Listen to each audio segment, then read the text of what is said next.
Dunyoviy ilmlarni islomdan ayirish dinimizga begona, ummatimizga xos bo'lmagan holat. Islom ummati shar'iy ilmlarsiz hayot kechira olmaganidek, dunyoviy ilmlarsiz ham yashay olmaydi. O'tgan asrlarda musulmonlar foydali ilm tushunchasini noto'g'ri talqin qila boshlashdi. Ular ongiga faqat shar'iy ilmlar foydali degan fikr o'rnashib qoldi. Aslida dunyoviy ilm ham kitob va sunnatda maqtalgan mutlaq ilmga kiradi. Biroq ba'zi insonlar diniy ilmlarda savob bor, dunyoviy ko'rinishda esa yo'q deb tushunishdi. Keyinchalik diniy ilm, dunyoviy ilm degan iboralar paydo bo'ldi. Dunyoviy ilmlar degan termin ko'pchilik dindorlarda islomdan uzoqlashtiruvchi ilm degan tasavvur uyg'otdi. Fizika, kimyo, biologiya kabi fanlarga go'yoki dindan chalg'itish uchun o'qitilayotgandek munosabatda bo'lishadi. Bu vahimalar asossiz, botil xayollardir. Agar mo'min niyatni to'g'ri qilsa, fizika, kimyo, biologiya kabi ilmlar orqali ham jannatga kirishi mumkin. Dunyoviy ilmlar musulmonlarni aziz qiladigan diniy ilmdir. Payg'ambarlarning ham turli xil kasblari bo'lgan. Odam alayhissalom dehqon, Davud alayhissalom temirchi, Nuh va Zakariya alayhissalom duradgor, Idris alayhissalom tikuvchi, Musa alayhissalom cho'pon bo'lganlar. Ular oxirat ishini ham, dunyo ishini ham barobar olib borganlar. Umar radhiyallohu anhu go'zal ko'rinishli kishilarni ko'rsa, kasb haqida so'rar edi. Kasbi bo'lmasa, hurmati bo'lmas edi. Payg'ambarimiz sollallohu alayhi vasallam aytadilar: qo'lingizda ko'chat bo'lsa-yu, qiyomat qoyim bo'lib qolsa, imkon qadar ko'chatni ekib qoling. Dunyoda foydalana olmasa ham ko'chat ekishga targ'ib qildilar.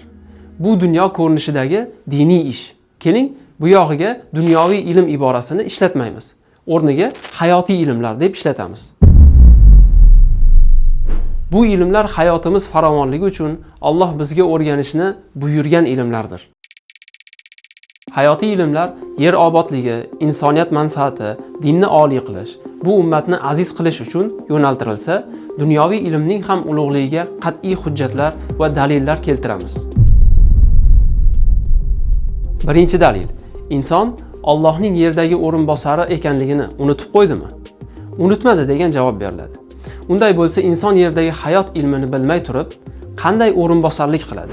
Yerda Allohning o'rinbosari bo'lgan kishiga Robbini tanish, unga ibodat qilish, zamin tabiatni o'rganishi, undagi ne'matlardan bandalar manfaat topmog'ini bilishi lozim.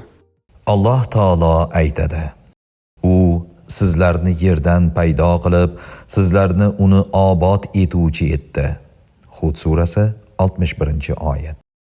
Demak, o'rinbosarlikning asosiy shartlaridan biri yerni obod qilish, undagi ne'matlar bilan ehtiyojlarni qondirish ekan. Alloh odamni yaratdi, ilm bilan ulug'ladi, qadrini baland qilib, farishtalarni unga sajda qildirdi. Alloh Odam atoga barcha nomlarni o'rgatdi.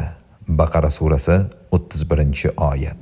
Ibn Abbos radhiyallohu anhuma oyat tafsirida aytadilar: hamma narsaning nomlarini, tog', daraxt, dengiz, xurmo, hayvonlar nomlarini o'rgatdi. Alloh taolo Odam alayhissalomga yerda yashash uchun zarur bo'lgan tabiat ilmlarini o'rgatgan. Farishtalar tabiat ilmini bilishmagan, chunki ular yerda o'rinbosar emas edilar. Ularda bu ilmlarga ehtiyoj ham yo'q edi. Odam alayhissalom shar'iy ilmlar bilan birga hayotiy ilmlarni ham bilardi. Inson hayotiy ilmga e'tiborsiz bo'lsa, o'rinbosarlik ishida qusurlik paydo bo'ladi. Bu kamchilik dinini fahmlagan mo'minga yarashmaydi. Ikkinchi dalil: Alloh taolo shar'iy ilmlarni mukammal qilgan. Ana, endi bugun diningizni kamoliga yetkazdim. Ne'matimni tamomiy berdim va sizlar uchun islomni din bo'lishiga rozi bo'ldim. Moida surasi 3-oyat. Payg'ambarimiz sollallohu alayhi vasallam vafotlaridan keyin vahiy to'xtadi. Din ilmi o'zgarmas bo'lib qoldi. Bu shar'iy ilm hukmidir. Ammo hayotiy ilmlar mukammal emas. Qiyomatgacha yangi kashfiyotlar chiqaveradi. Ba'zi ilmiy haqiqatlar 100 yillab yashaydi, yangisi yuzaga chiqishi bilan avvalgisi tan olinmaydi. Alloh Qur'oni Karimda bunday marhamat qiladi. Toki ularga u Qur'onning haq ekani aniq ma'lum bo'lgunicha, albatta biz ularga atrofdagi va o'z vujudlaridagi alomatlarimizni ko'rsatajakmiz. Fussilat surasi 53-oyat. Oyat ko'rsatajakmiz tarzda, ya'ni kelasi zamonda kelgan. Demak, hayotiy ilmlar tobora yangilanib boraveradi. Biz musulmonlar bu ilmlarni puxta o'zlashtirishimiz kerak. 3-dalil. Ba'zi fiqhiy masalalar borki, faqihlar ularni halol yoki harom deyish uchun soha mutaxassislarining fikriga ehtiyoj sezadi. Demak, hayotiy ilmning mohir mutaxassisi ba'zi fiqhiy masalani yechishda yordam beradi. Shuningdek, yangi davrda yuzaga kelgan turli masalalarni yechishda iqtisodchi, ishbilarmonlarning hissasi bor. Faqihlar mutaxassis fikrisiz hukm chiqarishsa, masalada biror shar'iy uzr bo'lishi mumkin. Iqtisodiy masalada iqtisodchiga, tibbiy masalada hoziq tabibga muhtojmiz. Tibbiyotda shunday nozik nuqtalar borki, faqih ulamo ularni bilmasligi tabiiy. Inson a'zosini boshqa insonga ko'chirish, go'zallik uchun amaliyot qilish, bachadonga bola urchitib qo'yish kabi zamonaviy tibbiy masalalarni faqih hoziq tabib bilan birga o'rganishi lozim. Tibbiyotni insonga xizmati, faqihlarning to'g'ri fatvo chiqarishga qo'shgan hissasi jihatidan jannatga olib boruvchi fan desak, xato bo'ladimi? Musulmonlar hayotiy ilmlarni egallab, Allohning shariatini chuqurroq anglaydilar. Allohning dinini Alloh yaxshi ko'rgandek tatbiq qiladilar.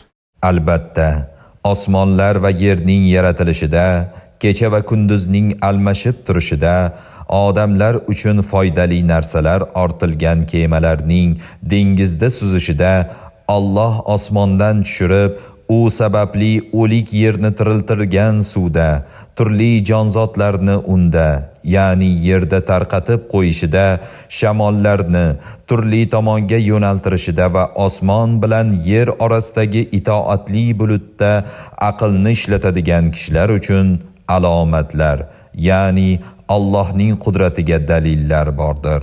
Baqara surasi 164-oyat.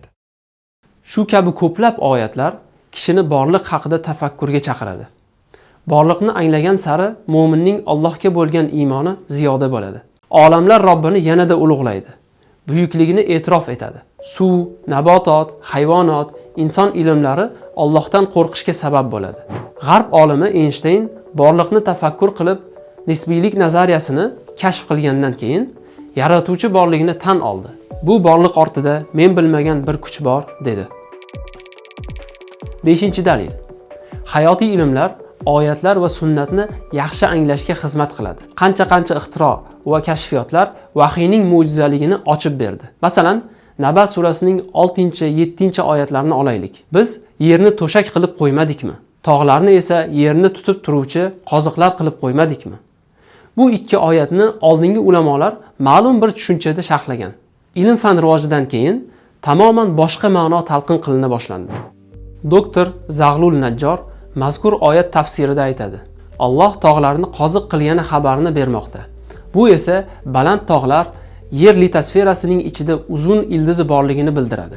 Chunki qoziqning asosiy qismi yer tagida bo'ladi. Uning vazifasi chodirni mahkam ushlab turish bo'lganidek, tog'larning vazifasi ham yerni mahkam ushlab turishdir. Bu haqiqatni zamonaviy ilm yaqinda kashf qildi. Tog'larning yer ostidagi ildizi uzun ekanini aniqladi. Qoziq so'zi ilmiy jihatdan ham, lug'aviy jihatdan ham zamon olimlari ishlatayotgan ildiz so'zidan ko'ra nozik ma'nolarni ifoda qiladi. Doktor Zag'lul Najjor Angliya tibbiyot universitetida ma'ruza o'qiydi. Ma'ruzadan so'ng undan qiyomat yaqinlashdi. Mana oy ham bo'lindi oyati Allohning kitobidagi ilmiy mo'jizasi bo'la oladimi deb so'rashdi. Doktor bu Qur'ondagi minglab mo'jizalardan biri ekanini yaqinda fan ham isbotlaganini aytdi. Shunda bir angliyalik kishi so'zlashga izn so'rab o'zini tanishtirdi. Ma'lum bo'lishicha u Davud Musa Petkok ismli kishi bo'lib, u yuqoridagi oyat sababli musulmon bo'lganini aytdi. Aytishicha, bir musulmon tanishi unga Qur'on ma'nolarining tarjimasini sovg'a qilgan ekan. Qamar surasini o'qigan Petkok undagi oy yorilgani haqidagi oyatga ishonmay Qur'onni yopib qo'yadi. Kunlarning birida BBC kanalida amerikalik fazo olimlari ishtirokidagi ko'rsatuvni ko'rib qoladi. Unda olimlar oyni o'rganish, tibbiyot, qishloq xo'jaligi va boshqa qator sohalarda yaxshi samara berganini aytishadi. Jurnalist olimlardan oy rostdan ham yorilganmi deb so'raydi. Olimlar oy yorilib, yana ulanganini e'tirof etadi. Petkok darrov Qur'onni ochib, ilk o'qigan, lekin ishonmagan oyatga qaraydi. Aynan o'sha oyat uning musulmon bo'lishiga sabab bo'ladi. Albatta Qur'on va sunnat ajoyibotlari tugamaydi. Biz bu ikki masdarning sirlarini ochadigan olimlarga muhtojmiz. 6-dalil. Alloh taolo musulmonlarni har bir sohada yetuk bo'lishga buyuradi. Tabiiyki, ishni puxta biluvchilar peshqadam hisoblanishadi. Payg'ambarimiz sollallohu alayhi vasallam aytadilar: Alloh har bir ishni go'zal ado qilishga buyurgan. Imom Muslim rivoyati. Har bir ish deganda shar'iy ilmlarda ham, hayotiy ilmlarda ham peshqadam bo'lish tushuniladi. Alloh kitobida boshliqlikni Tolutga berganini hikoya qiladi. Buning sababini unga ilm va jismda ziyodalik bergani bilan izohlaydi. Tolutga berilgan ilm faqatgina shar'iy ilm emasdi. Unga qo'mondonlik, siyosat kabi ilmlar ham berilgan edi. Tolut zamonida payg'ambar ham bor edi.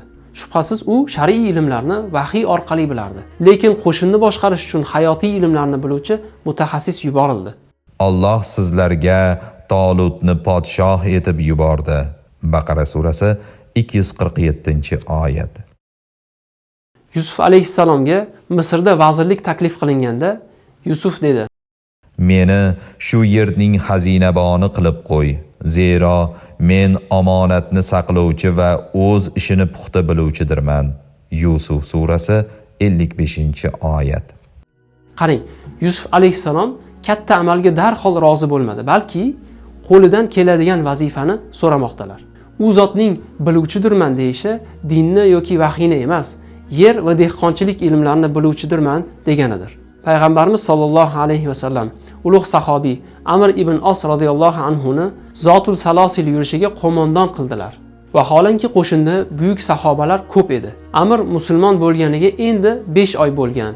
Shar'iy ilmlarni boshqa sahobalarday bilmasa ham jang ilmini, o'sha joy strategiyasini yaxshi bilardi. Payg'ambarimiz sollallohu alayhi vasallam u haqida u jang mahoratini yaxshi bilgani uchun bosh qildim deganlar. Amr ibn Os bosh qo'mondon qilib tayinlanishi Payg'ambarimiz sollallohu alayhi vasallam hayotiy ilmni qanchalar qadrlaganlari nishonasidir. Payg'ambarimiz sollallohu alayhi vasallam musulmonlarni Qur'on tilovatini yetuk sahobalardan o'rganishga buyurdilar. Jumladan Qur'onni 4 kishidan: Abdulloh ibn Mas'uddan, Muoz ibn Jabaldan, Ubay ibn Kabdan, Abu Huzayfaning mavlosi Solimdan o'rganinglar. Imom Buxoriy va Muslim rivoyat. Mazkur 4 sahobiyni taqvoda, zuhdda peshqadamligi uchun emas, balki Qur'on ilmida mohirligi, qiroat turlarini yaxshi bilganlari uchun tavsiya qildilar. Bilol radhiyallohu anhuga azon aytish buyurilgani uning namozi, ro'zasi uchun emas, balki ovozi baland va go'zal bo'lgani sababdir. Payg'ambar sollallohu alayhi vasallam azon kalimalarini tushishida eshitgan Abdulloh ibn Zaydni muazzin etib tayinlamadi, balki unga bu haq tushdir. Bilolga bu kalimalarni aytib tur, u azonni aytsin. U ovozi baland insondir dedilar. Shuningdek, tib ilmida ham eng mohir tabibdan davolash talab etiladi. Imom Malik rahimahulloh Muvattoda rivoyat qiladi. Bir sahobiy jarohat oldi. Rasululloh Bani Anmordan 2 kishini chaqirdi. Qaysi biringiz tabobatda mohirroqsiz deb so'radilar. Ular: "Ya Rasululloh, tibbiyotda ham yaxshilik bormi?" dedi. U zot: "Kasallikni tushirgan, davosini ham tushirgan" dedilar. Ishini yaxshi bilmagan mutaxassis foyda berish o'rniga zarar keltirib qo'yadi. Fiqh kitoblarida aytilishicha, kasbini yaxshi bilmagan tabib bemorga ziyon yetkazsa, zararni o'zi to'laydi va javobgar bo'ladi. Lekin hoziq tabib bemorni davolash jarayonida zarar yetkazsa, javobgar bo'lmaydi va unga jazo berilmaydi. Payg'ambarimiz alayhissalomdan rivoyat qilinadi: tibbiyotni yaxshi bilmay turib tabiblik qilgan shaxs zararni to'lovchidir. Imom Abu Davud, Imom Nasoiy, Imom Ibn Moja rivoyati. Faqih, tabib, faylasuf Ibn Rushd aytadi: tabib hoziq bo'lsa yetkazgan zararni to'lamaydi. Bemorni o'ldirib yoki biror a'zosiga shikast yetkazsa ham, tabib tabobatda no'noq bo'lsa, darra uriladi, qamab qo'yiladi, xun to'latilinadi. 7-dalil. Islom ko'r-ko'rona taqlid qilish, dalil isbotlarga e'tiborsiz bo'lishdan qaytaradi. Alloh taolo ko'r-ko'rona taqlid qilishni qoralab aytadi. Ularga, mushriklarga Alloh nozil etgan oyatlarga ergashinglar deyilsa, ular yo'q, biz ota-bobolarimizni ne uzra topgan bo'lsak, o'shanga ergashamiz deydilar. Ota-bobolari garchi hech narsaga aqllari yetmaydigan va to'g'ri yo'ldan yurmaydigan bo'lsalarchi. Baqara surasi 170-oyat. Huzayfa radhiyallohu anhudan rivoyat qilingan hadisda Rasululloh sollallohu alayhi vasallam bunday deganlar: odamlar yaxshilik qilsa yaxshilik qilamiz, yomonlik qilsa yomonlik qilamiz demanglar. O'zlaringni yaxshilikka yaxshilik bilan javob qaytarishga, yomonlik qilganlarga zulm qilmaslikka o'rgatinglar. Imom Termiziy rivoyati. Alloh insonni aql ne'mati bilan siyladi. Insonning hayvondan farqi ham shunda. Demak, islom aql vositasi ila gumrohlikdan, mutaassiblikdan xalos bo'lishga chaqiradi. Kimki tafakkur qilmasa, fikrlashdan to'xtasa, islomga xilof ish qilgan bo'ladi. Xulosa shuki, har bir sohada yetuk mutaxassis bo'lishi kerak. Buning uchun ilm, mahorat, tajriba zarur. O'z sohasini mukammal bilmaydigan kishi qanchalik taqvodor bo'lmasin, undan maslahat olinmaydi. Unga ishonch bildirilmaydi. Payg'ambarimiz sollallohu alayhi vasallam dehqonchilik, tibbiyot, tijorat, qo'mondonlik va boshqa sohalarning bilimdonlarini qadrlaganlar. Aslida islom bizga shundan ham ta'lim beradi. Jorj Sarton aytadi: o'rta asrlarda musulmonlar haqiqatda ilmda peshqadam edi. Eng noyob asarlar arab tilida yozilgandi. 8-asrdan 11-asrgacha ilm tili arab tili edi. Ma'rifatli bo'laman degan odamlar albatta bu tilni o'rganar edi. Biroq so'nggi asrlarda dinni noto'g'ri tushunish va talqin qilish musulmonlarni hozirgi vaziyatga solib qo'ydi. Xulosa o'zingizdan. Assalomu alaykum va rahmatullohi va barakatuh.